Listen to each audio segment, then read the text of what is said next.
MP की बात MP news के साथ। मध्य प्रदेश की राजनीति में वो ग्रामीण राजनीति की दिशा और दशा तय करते हैं और आने वाले दिनों में जब पंचायत चुनाव की चुनौती भारतीय जनता पार्टी और शिवराज सरकार के समक्ष होगी तो उनका मंत्रालय सबसे ज़्यादा चर्चाओं में, सबसे ज़्यादा सुर्खियों में होगा। आज हम आपकी मुलाकात कराएंगे मध्य प्रदेश सरकार के ग्रामीण एवं पंचायत विकास मंत्री श्री महेंद्र सिंह सिसोदिया जी से। माननीय मंत्री जी, आपका बहुत बहुत स्वागत है। सबसे पहले बहुत बहुत धन्यवाद महेंद्र भैया। माननीय सिसोदिया जी अपनी अलग तरह की राजनीतिक अंदाज के लिए जाने पहचाने जाते हैं और हमने सुना है कि जब शेर घायल होता है तो और खूंखार हो जाता है और आक्रामक हो जाता है। और इन दिनों मंत्री जी भी जो है हाल ही में अस्पताल से लौटे हैं, उनका एक बड़ा जटिल ऑपरेशन हुआ है। किस तरह से उनका स्वास्थ्य, सबसे पहले उनकी सेहत की थोड़ी जानकारी ले लेते हैं। माननीय मंत्री जी, कैसे आप लौटे हैं अस्पताल से? एक बड़ा ऑपरेशन, मेजर ऑपरेशन हुआ है। देखिए, ये समस्या मुझे 20 साल पूर्व से थी और हर साल मैं सोचता था कि अब ऑपरेशन करा लूँ, अब ऑपरेशन करा लूँ, किंतु ईश्वर की और जनता की इच्छा शक्ति और उनके बल पर मैं आगे बढ़ता रहा और 20 साल मैंने निकाल दिए, 3 चुनाव भी लड़ लिए और अंततः मेरे को सर्जरी करानी पड़ी और मेरा पैर अब बिल्कुल तरह ठीक है। 2 महीने का फिजियोथेरेपी है, उसके बाद मैं आपकी तरह से जो है बिल्कुल फुटबॉल खेल सकूंगा, ऐसा मुझे पूर्ण विश्वास है। मतलब शेर घायल है लेकिन दुरुस्त है? नहीं, शेर घायल हो या दुरुस्त हो, शेर का काम जो है वो शेर करता है। ये बहुत बड़ी बात है। जनता की सेवा को ही वो अपने जीवन का सरोकार मानते हैं और पंचायत और ग्रामीण विकास की बड़ी जिम्मेदारी उनके कंधों पर मध्य प्रदेश की सरकार ने सौंपी है। आने वाले दिनों में ऐसे कयास लगाए जा रहे हैं कि बहुत जल्द ही पंचायत चुनाव की तस्वीर भी साफ होगी। माननीय मंत्री जी, किस तरह से आप देखते हैं, किस तरह से ग्रास रूट लेवल पर काम हो रहा है? गाँव के विकास, ग्रामीण भारत की परिकल्पना को साकार करने के लिए कैसे आप दिन रात मेहनत करते हैं? देखिए, शुरू से ही माननीय मुख्यमंत्री शिवराज सिंह जी ने बात कही है कि भारतीय जनता पार्टी की सरकार कटिबद्ध है पंचायत चुनाव कराने के लिए। पिछले बार भी जब अध्यादेश हम लोग लाए थे, अगर कांग्रेस पार्टी कोर्ट में नहीं जाती तो शायद अभी तक चुनाव पूर्ण हो चुके होते, किंतु कोर्ट में गए और जिस तरह से कांग्रेस पार्टी का एक कल्चर है कि कोई चीज़ अच्छी नहीं होने देना और कहीं ना कहीं उसमें टोक लगा देना, तो वो टोक उन्होंने लगाई, किंतु हम लोगों ने कोर्ट में भी फाइट किया और आज की स्थिति में हमारा परिसीमन का कार्य चालू है। 15 मार्च तक हमारा परिसीमन पूर्ण हो जाएगा और अप्रैल माह में संभवतः हम पंचायत चुनाव कराने की स्थिति में रहेंगे, अगर कोरोना काल वगैरह सब ठीक ठाक स्थिति में रहा तो। जहाँ तक ग्रामीण क्षेत्र के परिवेश की बात की, विकास की बात है, आप देख रहे होंगे कि मुख्यमंत्री जी का सबसे ज़्यादा अगर कहीं विचार और सोच उनका है, कहीं स्ट्रेस है उनका है, तो वो ग्रामीण विकास की तरफ। क्योंकि शहर तो विकास की तरह है, बड़ी बड़ी बिल्डिंग्स बन गई हैं, मॉडर्नाइज हो रहा है सारा चीज़, मगर ग्रामीण क्षेत्र अभी हमारा वैसे ही है। तो उसको लेकर आगे हम लोग बढ़ रहे हैं और बहुत सारी चीज़ें अभी पाइपलाइन में हैं जो आनी है और बहुत सारी चीज़ें आ चुकी हैं। मध्य प्रदेश को आत्मनिर्भर कैसे बनाया जाए, इस ओर हमारा विभाग कार्य कर रहा है और माननीय मुख्यमंत्री जी के आशीर्वाद से मैं ये कहूँगा आपकी चैनल के माध्यम से कि मुख्यमंत्री तो तमाम हुए हैं, मगर जो शिवराज सिंह चौहान मुख्यमंत्री हैं और जो उनका गरीबों के प्रति सोच और विज़न है, ये मैंने किसी मुख्यमंत्री का नहीं देखा है और उसी को लेकर हम लोग उनके मार्गदर्शन में आगे बढ़ रहे हैं। और मुझे पूर्ण विश्वास है कि इंफ्रास्ट्रक्चर के माध्यम से, आत्मनिर्भरता के माध्यम से, रोजगारमुखी और विशेष रूप से हमारे स्वयं सहायता समूह को बनाने के लिए, उनको स्थापित करने के लिए हम लोग रात दिन काम कर रहे हैं और उसमें हमको सफलता भी प्राप्त हो रही है। हमने पिछले दिनों देखा कि राजधानी भोपाल में एक बड़ा आयोजन होता है, सबका आवाज़, और लक्ष्य भी तय किया जाता है। आप खुद भी मुख्यमंत्री जी के साथ मंच साझा करते हैं। किस तरह से आपको लगता है कि मध्य प्रदेश के हर गरीब बाशिंदे का ये सपना पूरा कर देगी सरकार, और उसमें आपके मंत्रालय का कितना योगदान है, कैसी सहभागिता है और उसका क्रियान्वयन आप कैसे कर पा रहे हैं, एग्जीक्यूशन कैसे हो? देखिए, इंसान के जीवन में और विशेष रूप से गरीब के जीवन में सबसे बड़ा सपना होता है कि वो अपने परिवार को पक्की छत दे सके और रोटी, कपड़ा और मकान, 3 आपने देश सिद्धांत सुने ही हैं, उसमें से रोजी रोटी चली रही है। कपड़ा भी हमारा सरकार हमारी गणवेश के माध्यम से बच्चों को उपलब्ध करा रही है और जहाँ तक छत की बात है तो प्रधानमंत्री माननीय नरेंद्र मोदी जी की ऐतिहासिक अगर उपलब्धि में कोई कहूँगा कि अगर अटल बिहारी जी ने प्रधानमंत्री सड़क का कंसेप्ट दिया तो प्रधानमंत्री नरेंद्र मोदी जी ने प्रधानमंत्री आवास का कंसेप्ट दिया, जिसके माध्यम से गरीबों को कच्चे मकान की बजाय पक्के मकान उपलब्ध कराए जा रहे हैं। हमारा विभाग वैसे तो देखा जाए मैचिंग ग्रांट के लिए स्टेट गवर्नमेंट रहती है, किंतु इसका जो एग्जीक्यूशन होता है वो राज्य शासन ही करती है और हमारे पंचायत स्तर पे होता है। आज मध्य प्रदेश में मैं कहूँगा कि जो भारतवर्ष के प्रथम प्रदेश हैं उनमें मध्य प्रदेश प्रधानमंत्री आवास में है, अग्रणी राज्य है। और मुझे इस बात का भी गर्व है कि हमारी क्वालिटी, हमारा विज़न, सब चीज़ें हमारी अंडर कंट्रोल हैं और बहुत अच्छे ढंग से इस पूरी स्कीम्स को हम लॉन्च कर रहे हैं और एग्जीक्यूट कर रहे हैं। तो मैं मध्य प्रदेश के सभी आवासहीन लोगों को बधाई देना चाहता हूं, जिनके माध्यम से माननीय प्रधानमंत्री जी, माननीय मुख्यमंत्री जी ने उनको पक्के मकान के लिए पैसा उपलब्ध कराया। साथ ही मैंने और माननीय हमारे जो पंचायती राज के मंत्री थे, माननीय नरेंद्र सिंह जी जो आजकल कृषि मंत्री हैं, हम दोनों की कॉन्स्टिट्यूंसी में जो शहरिया आदिवासी लोग हैं जो प्रिमिटिव ट्राइबल ग्रुप में आते हैं, उनके लिए भी विशेष पैकेज के माध्यम से मैंने अपनी विधानसभा में 5,000 और माननीय नरेंद्र सिंह जी ने 12,000 आवासों को स्वीकृत कराया है।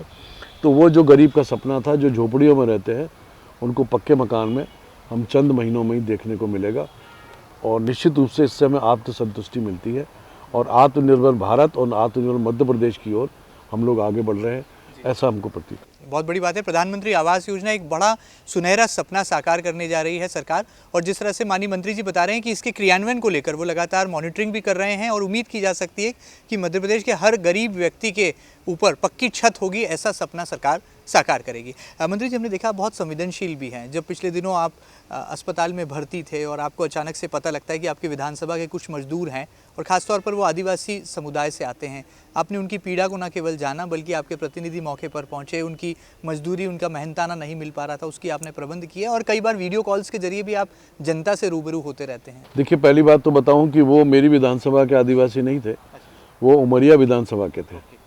उन्होंने काम किया था हमारे वन विभाग में और उनका पेमेंट लटका हुआ था और वन विभाग के लोग उनको परेशान कर रहे थे, उनका पेमेंट नहीं कर रहे थे, तो वो लोग धरने पे बैठ गए। तो जैसे ही मेरे संज्ञान में आया, मैंने तुरंत उनसे वीडियो कॉल पे बात की, उनके खाने की, रहने की व्यवस्था की और कलेक्टर को निर्देश दिए कि 24 घंटे के अंदर इनके पूरे प्रकरण की छानबीन करके और इनका भुगतान किया जाए।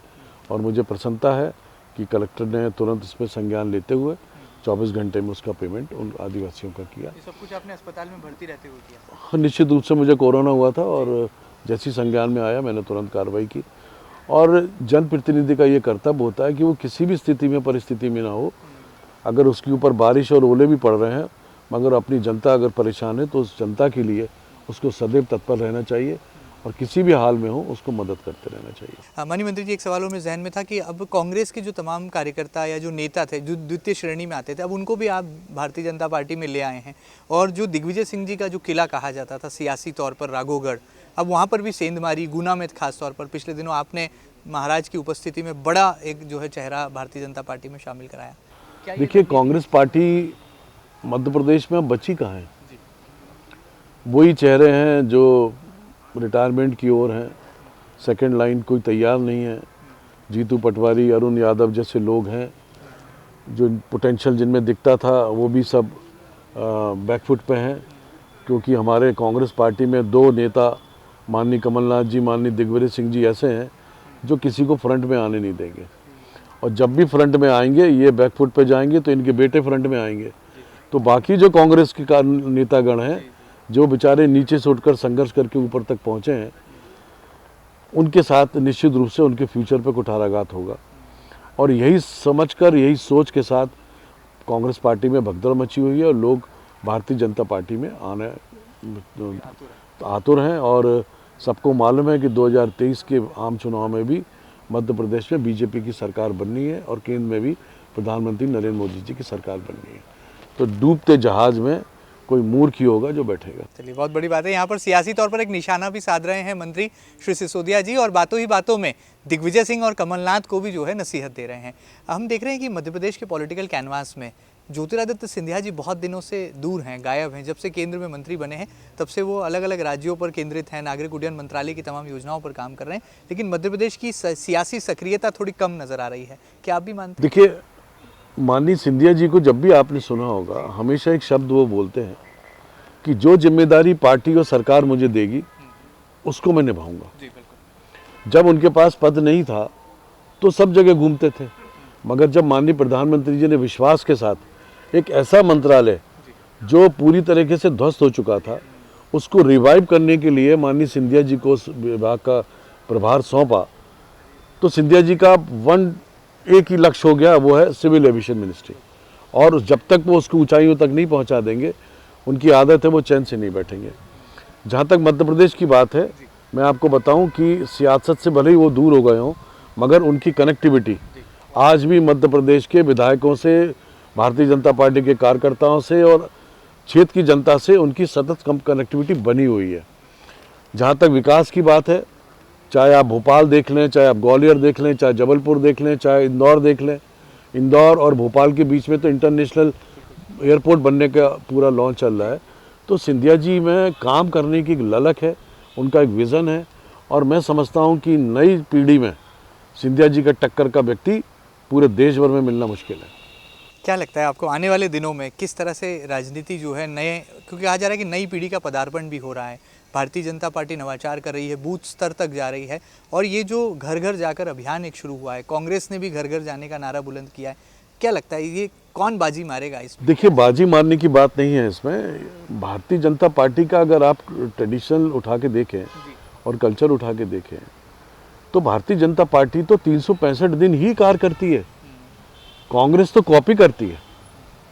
कांग्रेस पार्टी ने कॉपी देखी कि भाई बीजेपी के लोग घर घर जा रहे हैं तो हमको भी चलना चाहिए, तो एक कॉपी करना होता है और एक ओरिजिनल व्यक्ति होता है। तो बीजेपी ओरिजिनलिटी से काम करती है, और यही कारण है कि 70 साल में देश की सर्वोत्तम बड़ी पार्टी और सरकार के साथ में और विश्व की सबसे बड़ी democratic party Bharatiya Janata party बन के खड़ी हुई है।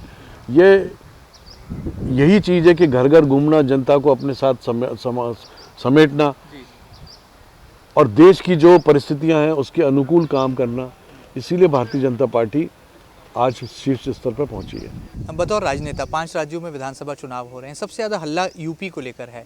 उत्तर प्रदेश में कांग्रेस कह रही है काबा और भारतीय जनता पार्टी कह रही है बाबा। तो सच्चाई क्या है, हकीकत क्या है, आप क्या मानते हैं? देखिए, काबा हमारे देश में नहीं है, मगर बाबा हमारे देश में है, तो विजय तो बाबा की होनी है। यह आप बिल्कुल सुनिश्चित समझ लें।